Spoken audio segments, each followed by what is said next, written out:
Assalamualaikum warahmatullahi wabarakatuh. Selamat pagi. Bagaimana kabarnya? Baik ya. Sekarang saya akan bahas soal dan pembahasan sudut berelasi. Bunyi soalnya, nilai dari cos 120 derajat ditambah tan 135 derajat dikurangi sin 210 derajat sama dengan berapa? Oke, di sini ini adalah salah satu contoh soal sudut berelasi ya.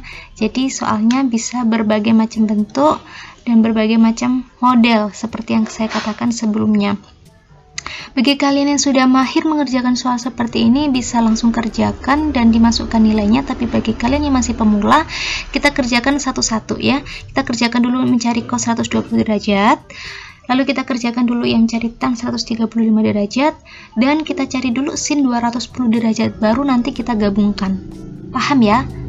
Oke, silakan dicoba di rumah. Sekarang saya akan lanjutkan. Pertama kita nyari cos 120 derajat. Di sini perhatikan sudut 120 derajat ada di mana? Ya betul, ada di kuadran 2. Sehingga kosinus di sini bernilai negatif. Kenapa? Karena yang di kuadran 2 yang positif hanya sin. Yang ditanyakan cos, berarti nanti nilainya pasti negatif. Kita gunakan acuan yang melalui sumbu X ya, biar nanti tidak begitu banyak perubahan. Jadi cos 120 derajat ini saya ubah menjadi cos 180 derajat dikurangi dengan 60 derajat ya. Bu, dari mana 60 derajat? Nah, ini pertanyaan mungkin bingung ya anak-anak, dari mana gitu. Karena patokannya di sini 180 derajat ya, maka di sini dikurangi dengan berapa ya kira-kira, yang hasilnya nanti kembali ke soal. Soalnya kan 120 derajat. Berarti di sini hanya satu jawaban, pasti dikurangi dengan 60 derajat ya. Jadi kasarannya gini nih, 180 dikurangi 120. Nah, kan ketemu 60. Nah, taruh di sini gitu ya. Oke, karena di kuadran 2 itu nilainya negatif, di sini menjadi negatif cos 60 derajat. Yang diambil adalah sudut yang di belakang. Gitu ya, paham ya? Nah, sekarang sudah bisa ditentukan cos 60 derajat adalah setengah. Berarti di sini nih cos 120 derajat nilainya adalah negatif setengah. Nah, kita lanjut mencari tan 135 derajat. Nah, kita identifikasi dulu nih, 135 derajat di kuadran berapa? Ada di kuadran 2.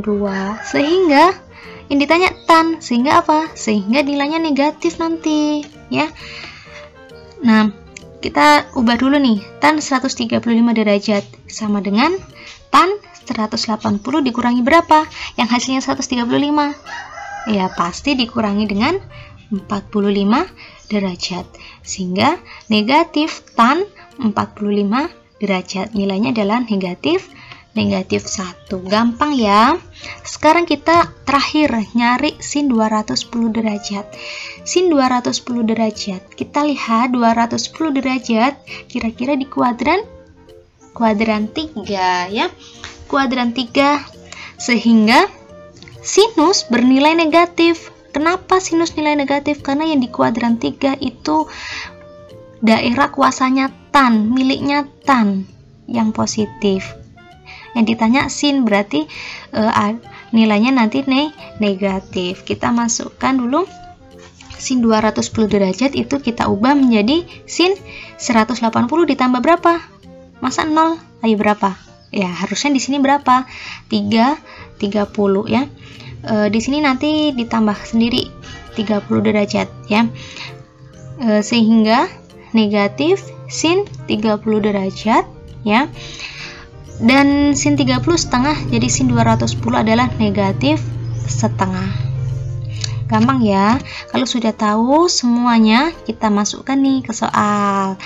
Nah, yang ditanyakan kan cos 120 derajat ditambah tan 135 derajat dikurangi sin 210 derajat. Kita masukkan satu-satu. Cos 120 nilainya tadi negatif setengah, tulis di sini. Ditambah tan 135. Tan 135 negatif 1. Ini kalian kasih kurung. di dalam kurung, negatif 1. Kalau kalian nggak pakai kurung, kalau sudah mahir tidak masalah, tapi kalau kalian masih bingung tentang operasi, lebih baik ditulis di dalam kurung. Di sini dikurangi dengan sin 210. Sin 210 adalah negatif setengah. Kita operasikan dulu nih yang ada 2 tanda ya, kita jadikan 1. Negatif setengah tetap ditulis di sini. Nah, ini plus dikali dengan negatif ya, positif dikali negatif, berarti di sini adalah negatif 1 ya, menjadi negatif 1. Negatif dikali negatif positif, jadi di sini berubah menjadi plus positif ya, setengah. Oke, nah ini nih negatif setengah sama positif plus setengah ya, jadi bisa dicoret. Nah, jadi sisanya yaitu tinggal negatif 1. Gampang ya untuk mengerjakan soal kayak gini. Kalian perlu latihan soal yang banyak dan berbagai macam bentuk, karena soal sudut berelasi sering keluar di soal ujian sekolah, ujian nasional, dan ujian masuk kampus, tapi bentuk soalnya tidak dasar banget, tapi sudah berbagai macam bentuk model ya. Bagi kalian yang masih bingung, silakan tanya di kolom komentar, dan jangan lupa di like dan subscribe. Saya akhiri, assalamualaikum warahmatullahi wabarakatuh.